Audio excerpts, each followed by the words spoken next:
vais coloniser le Maroc.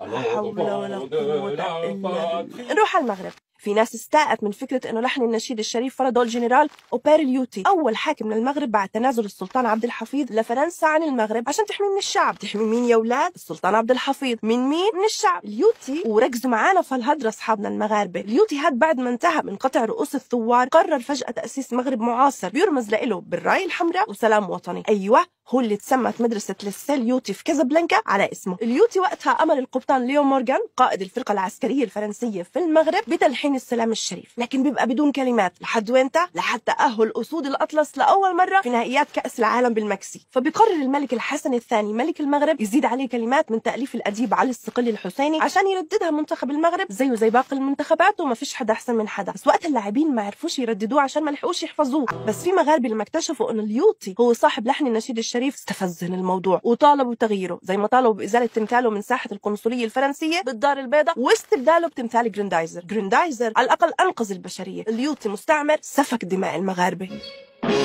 علي علي بطل فليت، هيا در يا جريندايزر بعزم علي حمام. طب الله يصدق، بينفع نشيد قومي لكوكب الأرض في مواجهة غزو فيجا لو فيجا يعني قررت تغزو الأرض في يوم من الأيام.